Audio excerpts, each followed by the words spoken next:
Access to Democracy is made possible by donations from the following organizations. Thomson Reuters, a global company with expertise and insight to unravel complex situations in the areas of law, tax, compliance, government, and media. Their worldwide network of journalists and editors keep customers up to speed on relevant global events. Crutchfield Dermatology, a full-service treatment center and Medi-Spa in Eagan. Their goal is to help you look good and feel great with beautiful skin. With service built around courtesy, dignity, and respect, Mayo-trained Dr. Charles Crutchfield personally treats each patient and is acknowledged as one of the nation's best physicians. Truestone Financial, with locations in Minnesota and Wisconsin, has proudly served its members since 1939.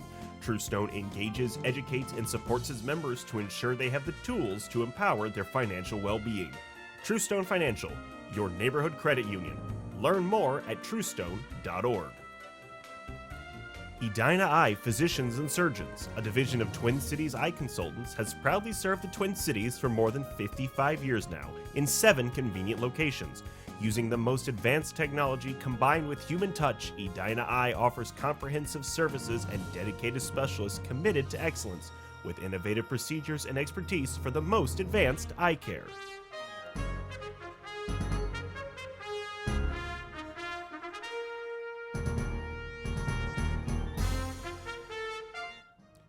Hello and welcome to this edition of Access to Democracy. I'm Steve Francisco. Thank you for joining us today. We have a return visitor to our studio, and we were just speaking a little while ago.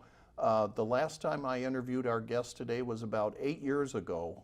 It's my pleasure to welcome Dakota County Sheriff Tim Leslie to our studio. Welcome, Sheriff. Thank you, Steve. Appreciate it. And glad to be here. Thank you. And a lot has happened in law enforcement, a lot of changes in the 8 years since you and I last spoke. But before we get into that and talk about some of the challenges facing law enforcement today, for some of our viewers who may not be familiar with you, tell us a little bit about yourself, where you grew up, where you went to school. Yeah, so as we talked to each other before the broadcast, I grew up in South Minneapolis, went to Washburn High School, and you're Rosie, the Teddy. arch rival of Roosevelt. Yes, so we probably, I don't know, yelled at each other from the stands or something. But anyway, I went to Washburn. Actually was introduced to policing there. We had police officers in our school. They kept an eye on the parking lot. Apparently there was shenanigans that went on in the parking lot.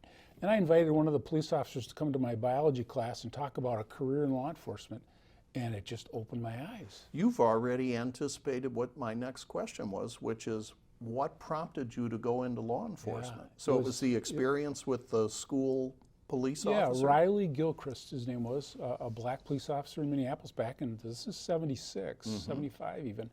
And so I started going on ride-alongs with him in South Minneapolis and fell in love with it and decided to go to school, went to Mankato State for my bachelor's degree, started at Augsburg, transferred to Mankato State, and then got hired by the St. Paul Police Department as a smart aleck 21-year-old who thought he knew a lot but didn't, and was told. We all think we know everything at 21, don't we? And so I stayed there for 23 years, did a bunch of different things, went up through the ranks, and then had an opportunity to go to the Minnesota Department of Public Safety as an assistant commissioner. So I did that in 2003, stayed there till 2010. And what did you do at DPS? What was your work there? So my work there was in the law enforcement and regulatory services divisions, which is the Bureau of Criminal Apprehension, the State Patrol, the State Fire Marshal's Office, Homeland Security, gambling enforcement. So that gave you exposure to the gamut of law enforcement issues. I'm hearing arson investigations, BCA, of course, providing technical support to local police agencies all across the state of Minnesota. Right, exactly. And then my constituency was the Minnesota Chiefs of Police Association and Minnesota Sheriff's Association. So that's when I got introduced to sheriffs. And they're an interesting crew. Tremendously autonomous. They're elected by the people. So people say, who's your boss? I'll say, everyone's my boss, no one's my boss, right? So there's that. And so that's when I got, when I was leaving public safety, Dave Bellows, the sheriff at the time in Dakota, said, would you like to be the chief deputy? So I ended up chief deputy for 4 years here in Dakota County, and then I ran for sheriff in 2014, and I've been the sheriff for the last Ever almost since. 8 years. Yeah. Tell us about the Dakota County Sheriff's Office. How many staff do you have? How many deputy sheriffs are on your staff and other support personnel? Yeah, so we're the longest serving and largest law enforcement agency in Dakota County. 1853, I believe. Before statehood even. It was 5 years Wow. before statehood 1858. 1858. Yeah, so 5 years Yeah. before statehood, there was a sheriff's office in Dakota County, but there wasn't any police department. So police departments popped up after the sheriff's office As was towns here. got settled. Yeah, and local units of government chose to have a police department. It's not mandatory, it's optional. Sheriffs are mandatory in every county, but police departments are not mandatory. We have 200 employees. We have, of course, about 70 that operate in the jail, which is correctional deputies. Then I have 86 that are licensed deputies who are then licensed peace officers. So correctional deputies are not licensed peace officers, they're in the jail only. But they do gravitate out and become licensed deputies. So it's kind of a feeder program we have going on there as well. Yeah, we have park, lakes, and trails. We have rangers. We have, of course, a lot of support staff. So yeah, we're about a $26 million budget. And do you have a crime lab in Dakota County, or We have you a rely on crime- BCA for that? We do rely on BCA. We have a crime scene response team that does gather evidence evidence, but right. that does get submitted to the BCA in their lab. These are, without a doubt, challenging, difficult times for law enforcement, perhaps the most challenging you've seen in your career, I would guess. We have seen, sadly, the murder of a citizen, George Floyd, convicted of murder by Minneapolis police officer Derek Chauvin. We saw the unfortunate death of Daunte Wright by a police officer who mistakenly fired a taser, or fired her weapon rather than a taser that she intended to. And more recently, the death of 22-year-old Amir in Minneapolis during the execution of a no-knock warrant. But we've also seen a surge in assaults, smash and grab robberies, increasing number of homicides that seem to be occurring in our cities, but also not limited to just the cities, and that some of these problems are migrating to our suburban areas such as Dakota County. What do you see happening here with this surge in crime? Why is it happening, do you think? A lot of stuff in that question. Yeah, we're going to Steve, cover some of those yeah. other issues individually. If I don't cover it all, please feel free to come back. But the human being element of law enforcement, they feel officers, that's one thing, they want to feel supported, right? So when you say defund the police and calling for those kind of things, it tends to demoralize, and so it's up to us in leadership to make sure that they're understanding that the communities we serve, especially in Dakota County, know that we need law enforcement. They've been supportive all along in Dakota County, the elected officials, the business leaders, the residents. I mean, they've been awesome. Now, unfortunately, we have some police departments that are overrepresented in making mistakes against the people we serve. And unfortunately, we're being all cast with the same broad brush. And I can't speak for the culture of the Minneapolis Police Department. All I can speak to is the facts. And you can see the facts. Read the facts yourself. We had Justine Ruzchek-Damon killed by a Minneapolis police officer. He was convicted. Now we've had Derek Chauvin. Now we have Amir. And you know, it just strikes me though, I have always had the impression, I think it's a fact, not just my opinion, I think the vast majority of law enforcement personnel that I've ever met, and I've met many of them, they are good, decent people doing an incredibly difficult job. Every time they put on the badge and go to work, they're putting their life on the line. They never know what they're going to encounter at a traffic stop, execution of a warrant, responding to a domestic call, which it turns out statistically, these are very dangerous events for the police. But you mentioned the police needing to have the support of people. A friend of mine had asked me once, they said, do you support the police? I said, yes, police who obeyed the law. But when the police go beyond the law, that's another story. But it's interesting that voters seem to have spoken on this issue about abolishing the police or defunding the police. They seem to have, for the most part, rejected that idea, including in Minneapolis, where the voters had a proposal about establishing a sort of a loosely defined Department of Public Safety that may or may not include police. Minneapolis voters rejected that approach. So it seems that people are on the side of wanting good policing, Yes. but polling also indicates that there does seem to be support broadly for some reasonable reforms of how policing is done. So what types of reforms do you think should be enacted in policing to make the profession better respond to the needs of the community? Yeah, so we consider ourselves as the Dakota County Sheriff's Office progressive. It's in our mission statement that we're always looking forward. The other piece to that is a philosophy that this is not a finite game, this is an infinite game. The game doesn't end. There is no ninth inning, there is no 3 outs, there is no check the box. This is something we are constantly evolving and getting better at, because that's what the people want us. We work for the people. The people get to tell us what kind of policing they want. Do they support us pursuing offenders when they choose to drive away from us on a traffic stop? Will they support us if we have to take a life before someone shoots the police? So it appears that Dakota County is pretty supportive of us because they know we're constantly trying to become better, that there is no check the box. But body-worn cameras, very important. We've had them since 2020, but we were the first sheriff's office in the state to have them in the jail, where I get sued more than on the road. For what happens in the jail. For what happens in the jail. Interesting. Idle mind is the devil's workshop, right?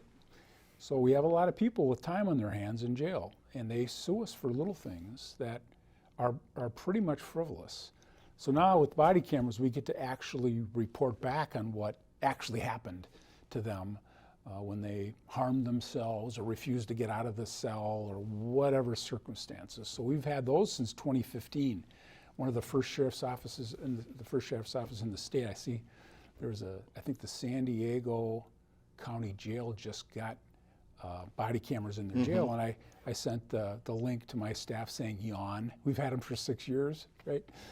So that, body cameras for everybody, we just got a $170,000 grant from the federal government to add body cameras to our staff. And not just providing body cameras, but making sure that they are turned on with every encounter between police and citizens. Because as they say, the photo doesn't lie and the video doesn't lie. Exactly. Yeah. Thanks, Steve. Although sometimes videos don't provide a complete picture. Exactly. You know, I just want to Snapshot. mention real quickly the Amir Locke case, which is, we're going to talk about that further here too in a minute.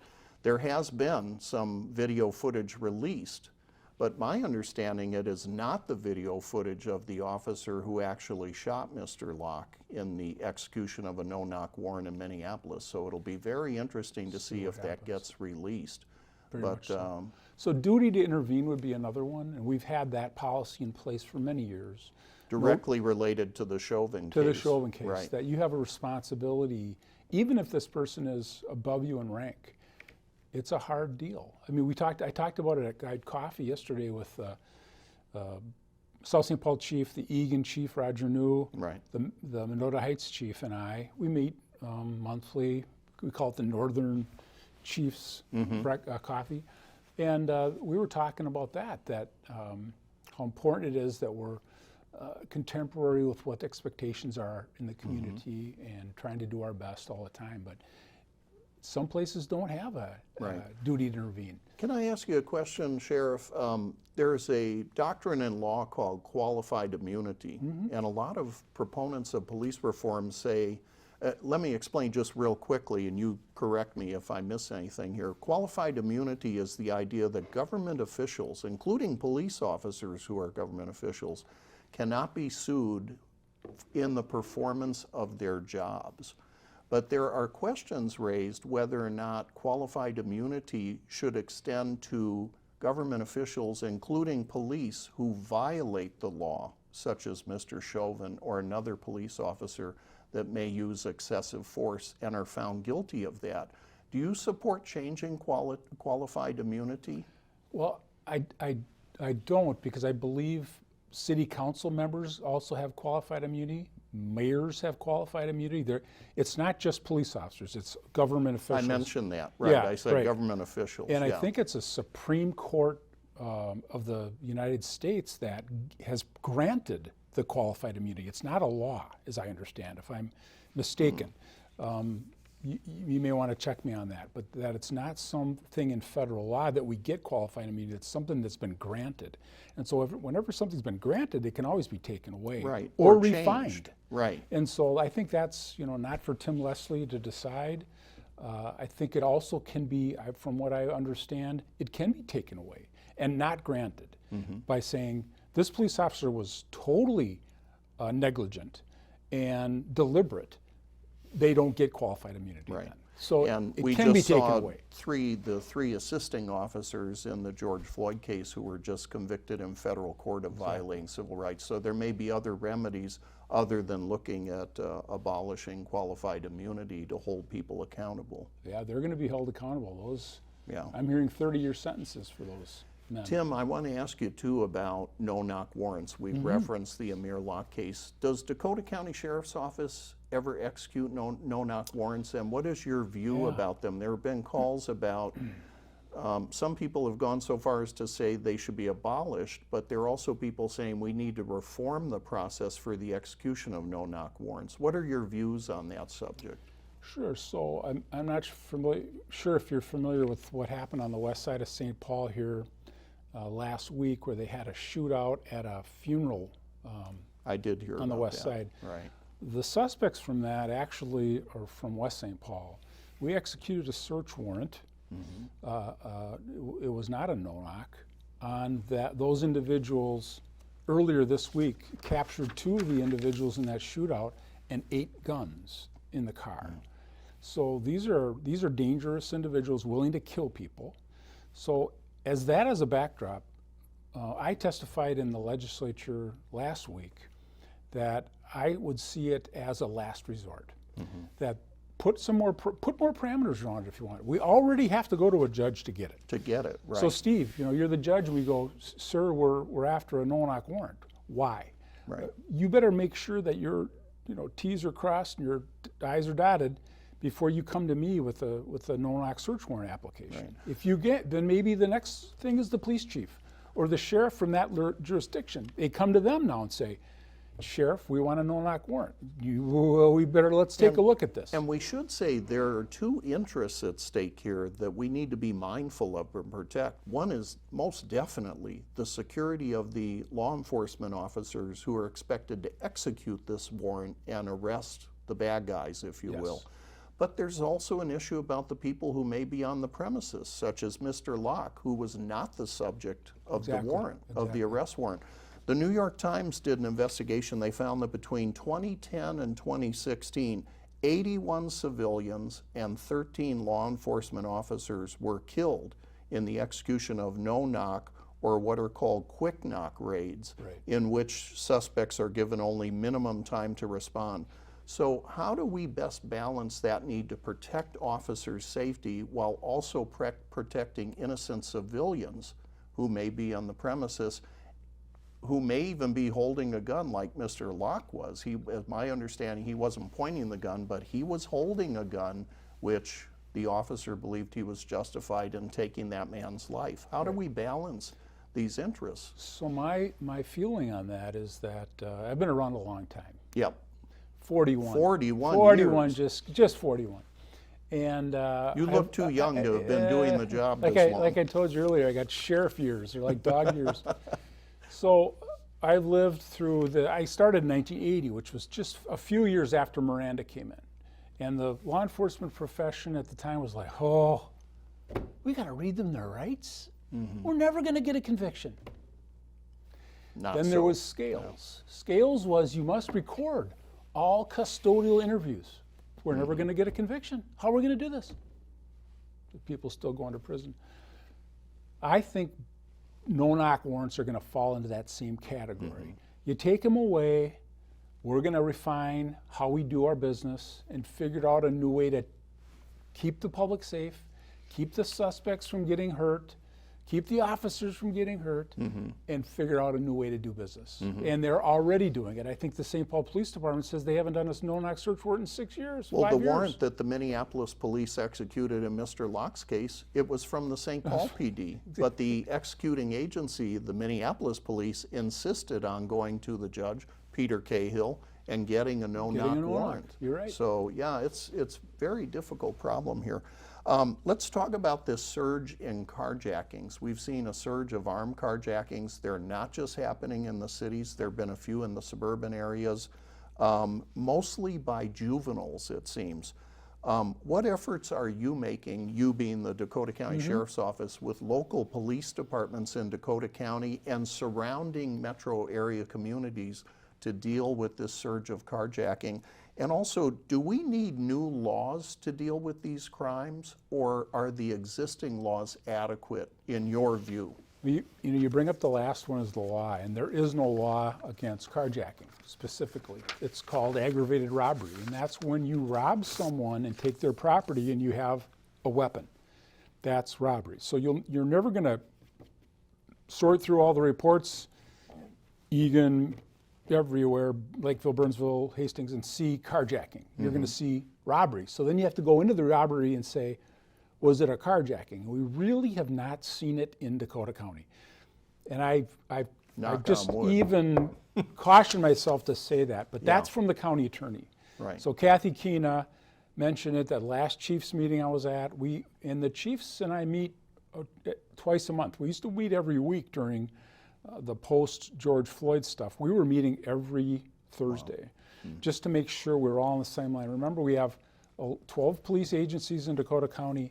None of us are the big dog. We don't have a Minneapolis. We don't have a St. Paul. We are all, I'm the largest with 85. And you're stretched out geographically. and Dakota County covers a big geographic area yeah, too. 400 square miles, so Yeah. it's big. So we're different. But we haven't seen that, but we have seen the smash and grabs, and we've seen lawlessness. Okay, that sense of we're above the law. You, law enforcement, you're bothering me. Go away. Where they don't stop for traffic stops. They take off, and then we pursue. We've canceled a lot of pursuits.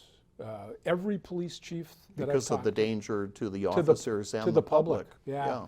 We really are not being public safety focused if the public is in such risk from the driving behavior of the individual. And so if we you just can get a stop. license, you can get them later in a different location. That's exactly right. I don't want to miss the opportunity to ask you about an initiative that you played a big part in called SMART. The Smart Center. The Safety and Mental Health Alternative Response Training. Tell us real quickly, Tim, what is SMART? Yeah, so the Smart Center building is at 55 and Concord on the, I think it's the west side Is that of the west side of St. west Paul? side, West St. Paul? No, that's in Inver Grove Heights. Or Inver Grove, Yes. okay.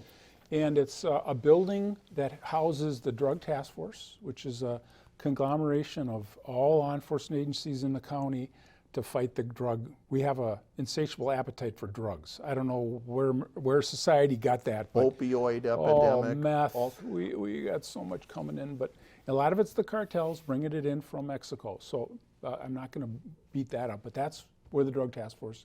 Then the Electronic Crimes Unit is there as well, and that's a conglomerate of all the agencies in Dakota County working to extract forensic information and evidence from cell phones and computers and the technology we use. And then we have the Minnesota Crisis Intervention Team housed in that building, and they do training for law enforcement on crisis response, autism spectrum disorder, the soft skills of how to deal with human beings who are in crisis. This is to make officers aware of people who may be dealing with mental challenges so that the outcomes of those encounters don't result Yes. in unnecessary We've had violence or death. way too many of those circumstances. Very good initiative. Yeah, thank you. You mentioned electronic crimes. I want to go back to that because we are seeing a proliferation of electronic crimes all over our country.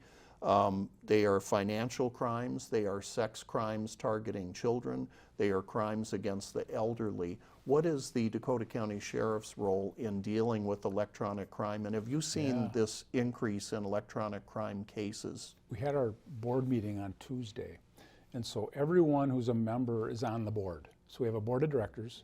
I have 3 employees in the unit.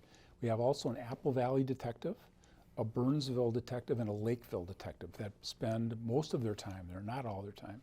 So we have basically 6 people that work diligently to extract forensic evidence for crimes that are suspected by the local law enforcement agency. So the local law enforcement agency goes to the scene, talks to the elder, and the elder goes, yes, somebody texted me and said, hit this link and then give me your social security number, and then they drain your bank account or whatever, or open a checking account or whatever. And but then people would like to think, oh, I'm never going to be a victim of this, but people sometimes aren't thinking as carefully as they should, or being as suspicious as they should when they see some of these links online. The elders in particular are vulnerable because some are lonely and they have a nest egg and they're not familiar with technology. So they get preyed upon quite a bit, and so we work with we have the Minnesota Elder Justice group that we work with to make sure that they're getting the latest on what the latest scams are, so they can communicate to the elder community on how to avoid those scams. We get a lot of bullying in schools. We have, of course, the nudes being exchanged between boyfriend, girlfriend, and pretty soon there's the breakup. Or using it as harassment or stalking people. Very big problem that's going to be a challenge to law enforcement. We're down to about 1.5 minutes. You are about to make an announcement very shortly, but by the time this program airs, our viewers will have heard about it. Tell us what you're about to announce today. Yeah, so at 3 o'clock today, I'm going to send out a press release that I will not be seeking a 3rd term as sheriff, and that I'm throwing my support to my chief deputy, Joe Lico, and he's considering running, that it's been a great run, that I am grateful for the opportunity to be the sheriff. I think I put in the presser that other than being a father and a husband, this has been my greatest endeavor ever. And you have seen it all in a 41 career. You've seen more than all of it. But I think, Tim, if I may, on behalf of the people of Dakota County, of which I am one, we want to thank you for your 41 career protecting us. It's been my honor. And the men and women of the Dakota County Sheriff who will go on protecting us and enforcing the law. And great challenges facing law enforcement, but no reason to believe that the Dakota County Sheriff's Office is not up to the challenge. Dakota County Sheriff Tim Leslie, thank you for your service and your career, and thank you for being on today's edition of Access to Democracy. Thank you, Steve. Right.